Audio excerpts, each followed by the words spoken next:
Welcome to this session of Energy Conservation and Management. Myself, Anirban Sarkar, Assistant Professor in Mechanical Engineering Department of JIS College of Engineering, Kolkata. Today's session, we will discuss the economics of investment analysis. So, first of all,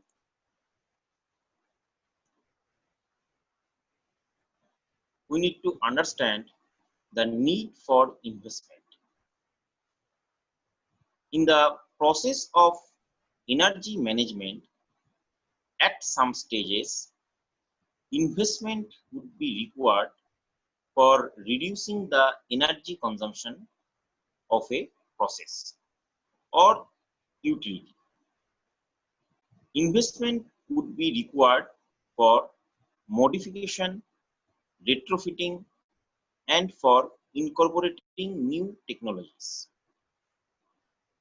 It would be prudent to adopt a systematic approach for merit rating of the different investment options that anticipated savings.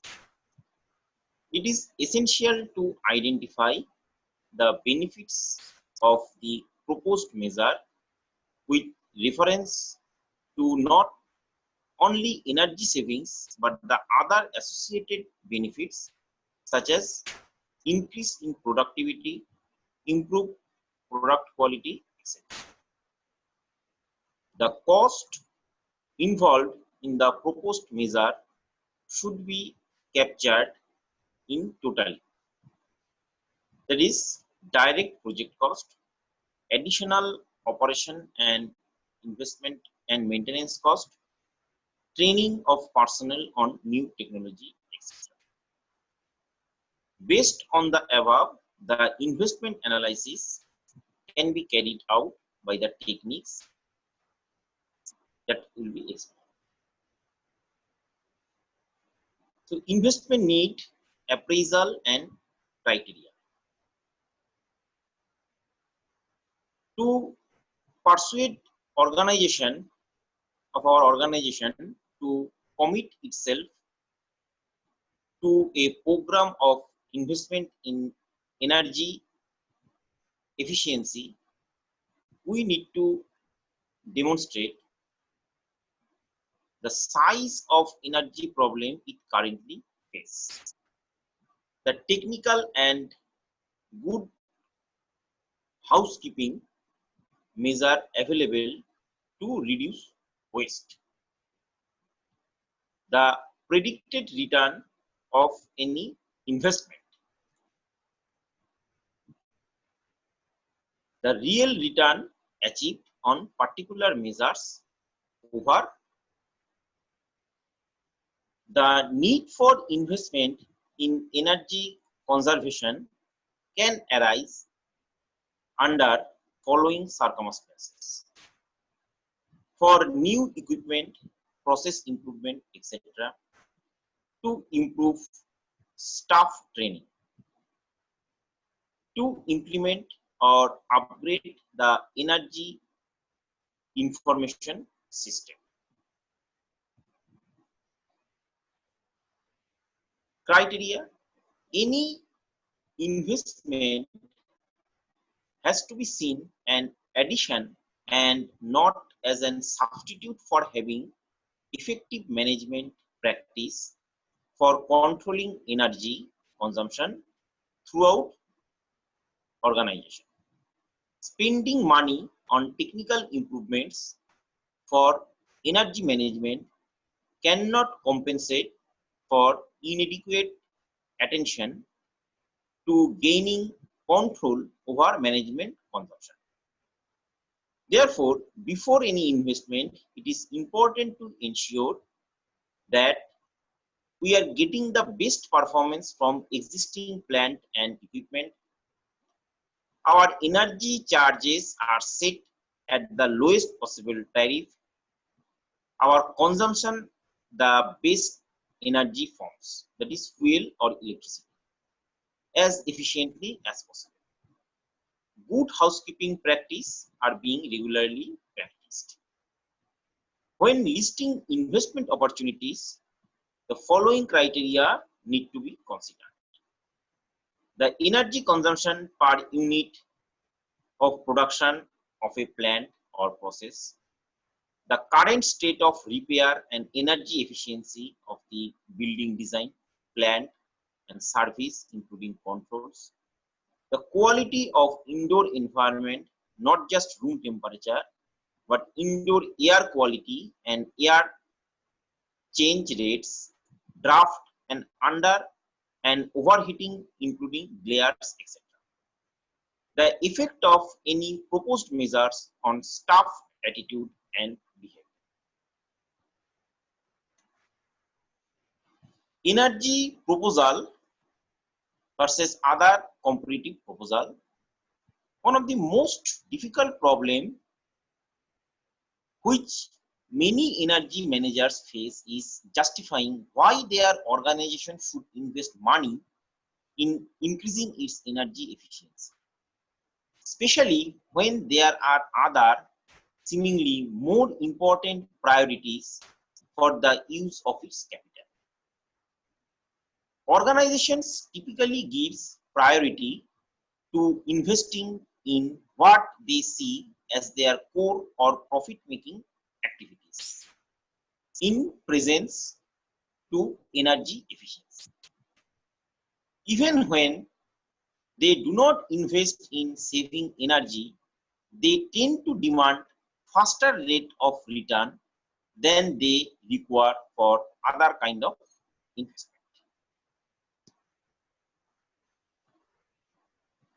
Investment appraisals. Energy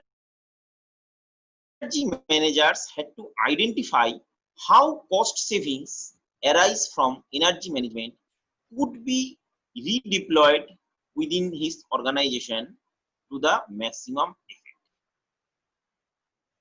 To do this, he has to work out how benefits of increased energy efficiency can be best sold to top management as reducing operating production cost, increasing employee comfort and well-being, improving cost effectiveness or profit, protecting underfunded core activities, enhancing the quality of service or customer care delivered, protecting the environment.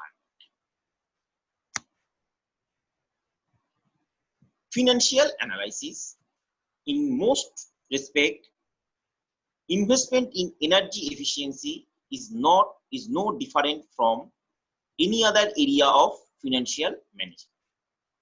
So when organization first decide to invest in increasing its energy efficiency, it should apply exactly the same criteria to reducing its energy consumption as it is applied to all its other investments.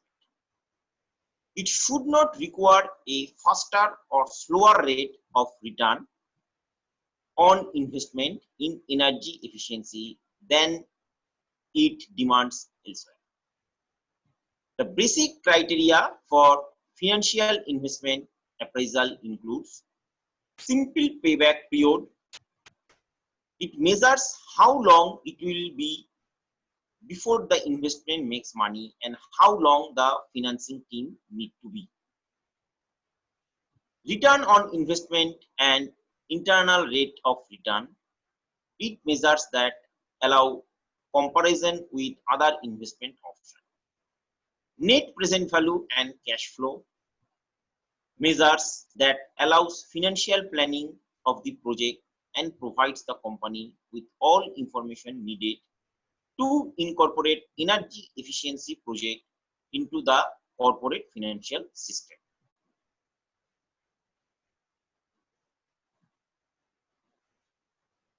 Initially, when we can identify no or low cost investment opportunities, this principle should not be difficult to maintain. However, in an organization decides to fund a rolling program of such investments, then over time it will become increasingly difficult for ours to identify opportunities which conform to this principle.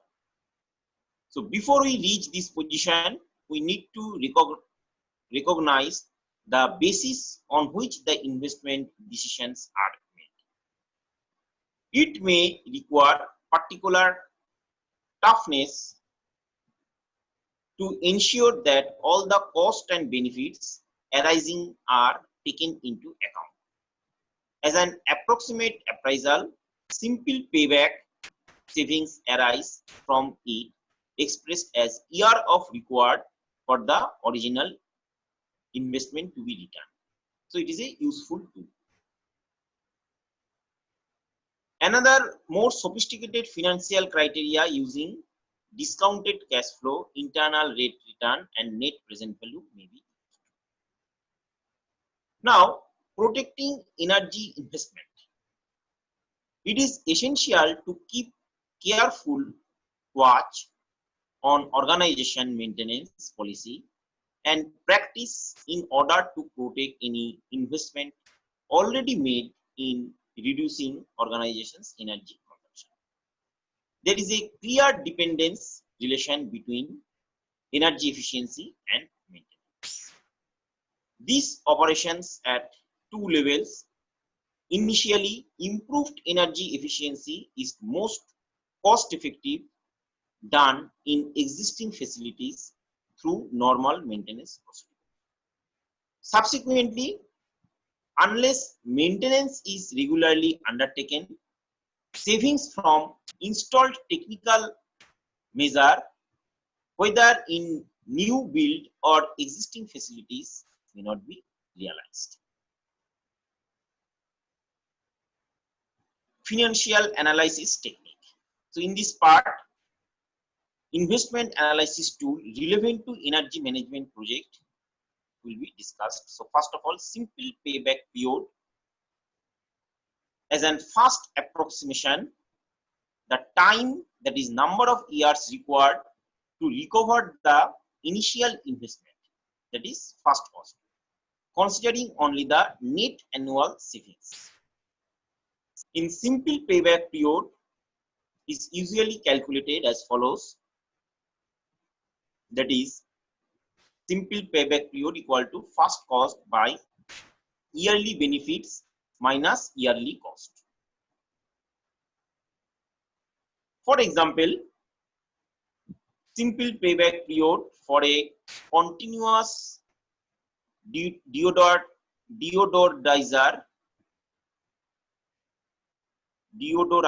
that cost rupees 60 lakhs to purchase and install, rupees 1.5 lakhs per year on an average to operate and maintain, and is expected to save 20 lakhs by reducing steam consumption.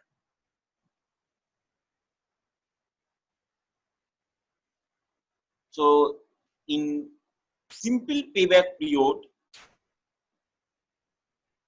we can say that the initial cost is 60 lakhs and the yearly benefit is 20 lakhs and yearly cost is 1.5 lakhs. So therefore, in simple payback period, that is at 3 years 3 months, it will be payback. Advantages of this method is widely used investment criteria. Payment periods seem to be offered the following advantages. Simple both in concept and application. Obviously, a shorter payback generally indicates a more attractive investment. It does not use tedious calculations. Also, it favors projects which generate substantial cash flows in earlier years and discriminates against projects which bring substantial cash inflow in later years. but not in earlier year. Limitations: it fails to consider the time value of money, cash inflow in the payback calculation are simply added without suitable discounting. This violates the most basic principle of financial analysis, which stipulates that cash flow occurring at different points of time can be added or subtracted only after suitable compounding discounting. And it ignores cash flow beyond the payback period. This led to discrimination against projects that generate substantial cash inflow in later years. Time value of money.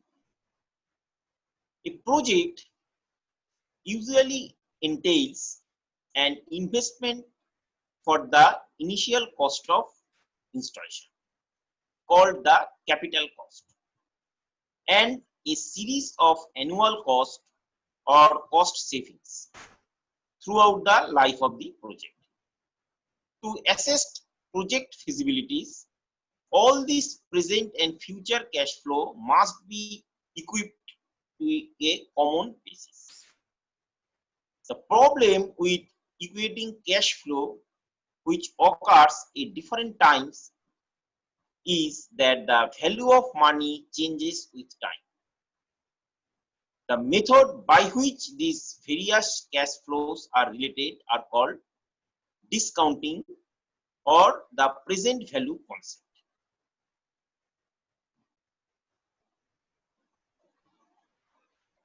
In a second financial analysis technique, that is return on investment, it is expressed annual return from the project as a percentage of capital cost.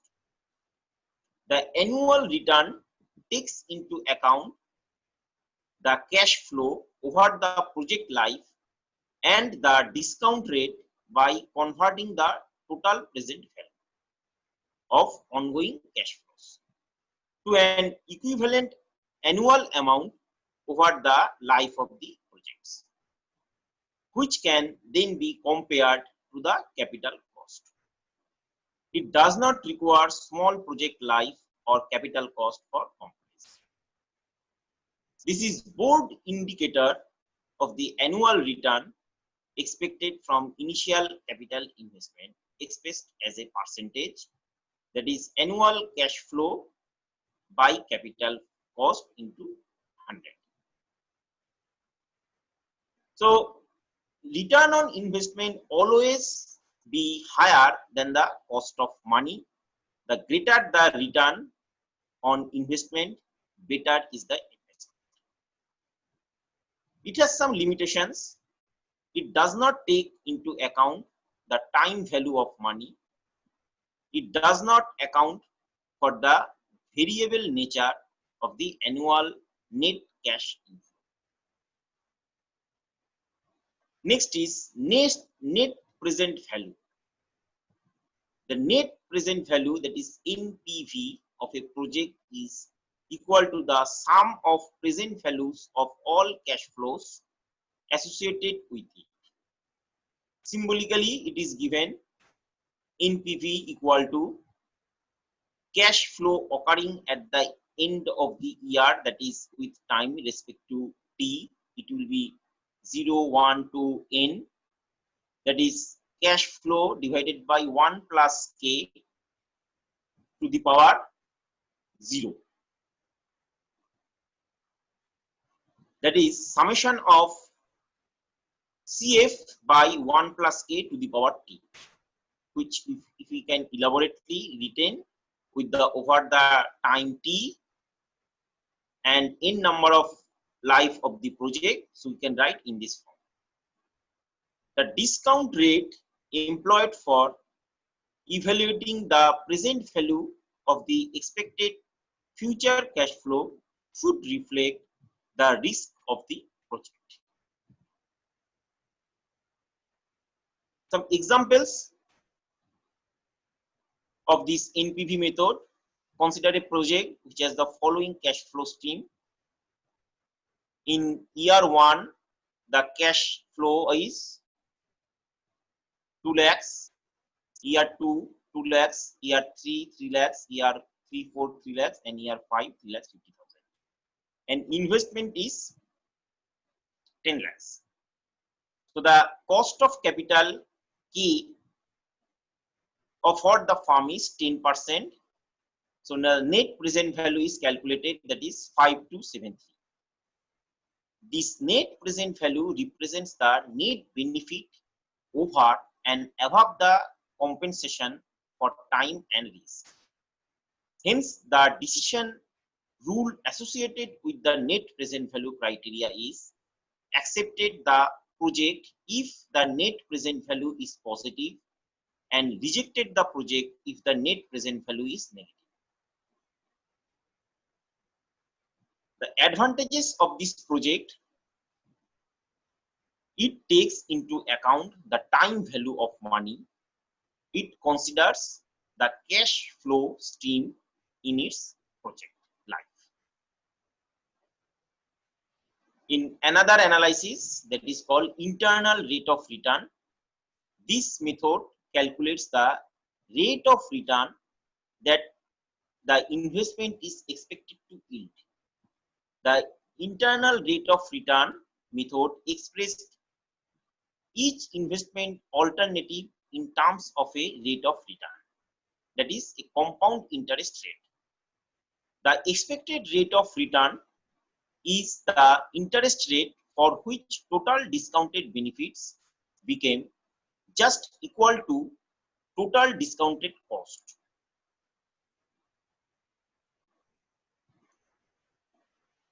The criteria for selected among alternative is to choose the investment with the highest rate of return. The rate of return is usually calculated by a process of trial and error, whereby the net cash flow is computed for various discount rates until its value is reduced to 0. The internal rate of return of project is an discount rate which makes the net present value equal to 0. It is discount rate in the equation is given by this. So as this NPV will be 0 in internal rate of return, its value discount rate will be 0.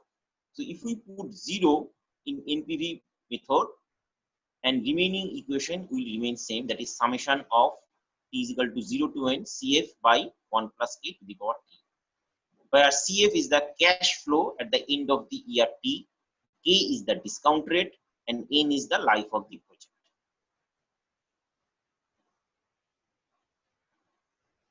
The CFT value will be negative if it is expenditure and positive if it is savings.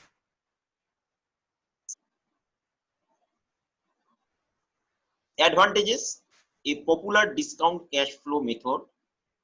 The internal rate of return criteria has several advantages. It takes into account the time value of money. It considers the cash flow stream in its entirely.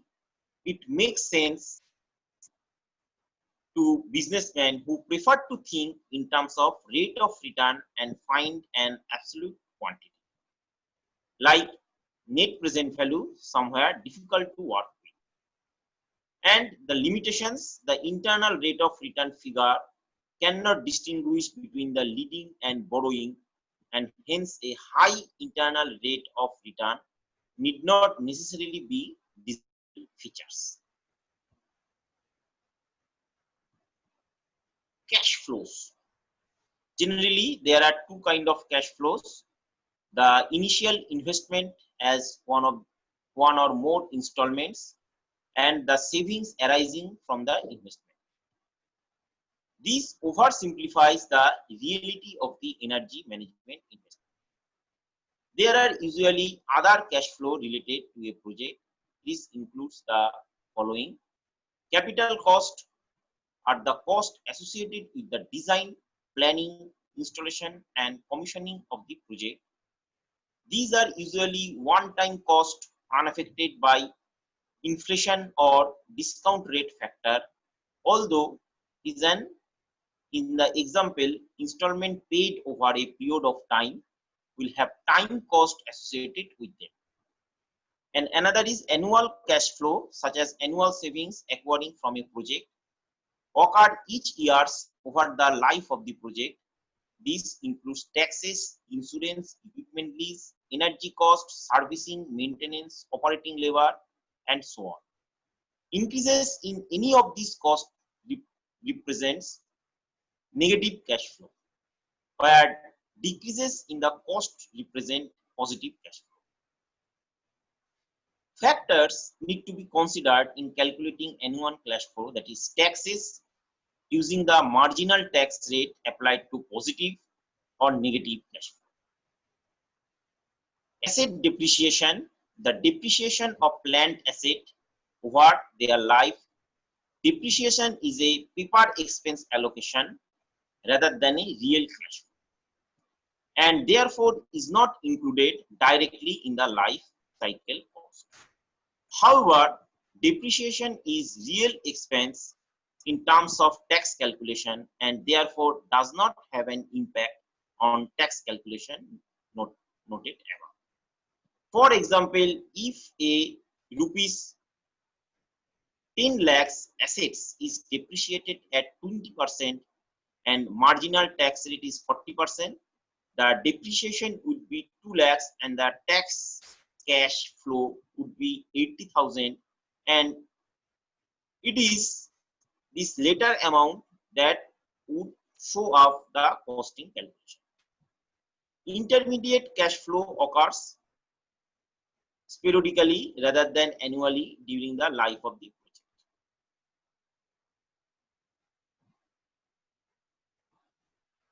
Sensitivity and risk analysis. Many of the cash flow in the projects are based on assumptions that have an element of uncertainty. The present day cash flow, such as capital cost, energy cost, savings, maintenance cost, etc., can be usually be estimated fairly accurately. Even though these costs can be predicted with some certainty, it should always be remembered that there are only estimates. Cash flow in future years normally contain inflation component which are often guess timed at best. The project life itself is an estimated that can be very significant. Sensitivity analysis is an assessment of risk. Because of uncertainty in assessing value of the analysis, it is recommended that a sensitivity analysis be carried out, particularly on project where the feasibility is marginal. How sensitivity is the project feasibility to change in the input parameters? What if one or more of the factors in the analysis is not as favorable as planned? How much would it have to vary before the project became unviable? And what is the probability of this happening? Suppose, for example, that a feasible project is based on an average cost saving that escalates at 10% year, but a sensitivity analysis show the break-even is at 9%. There is a high degree of risk associated with this project, much greater if the break-even value was at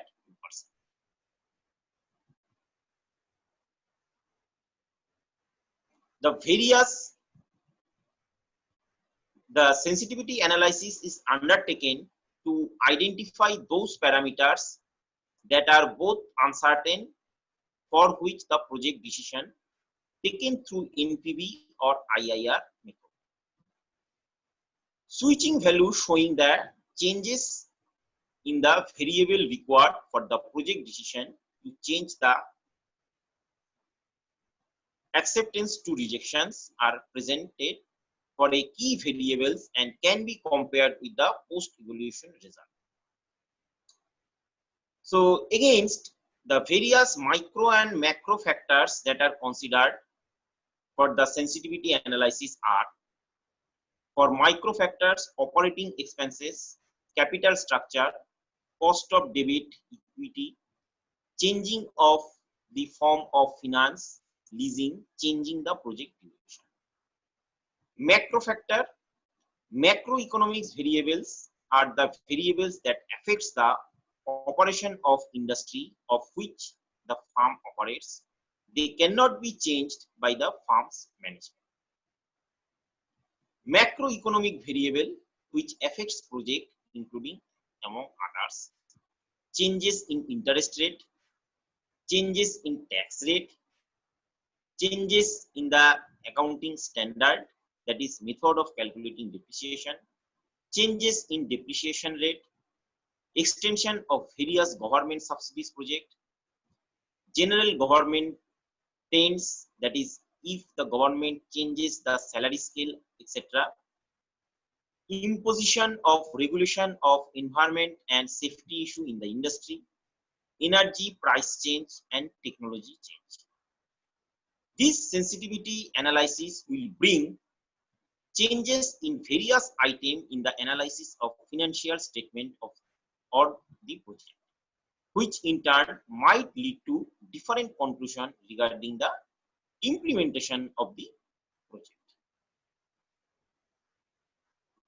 Next,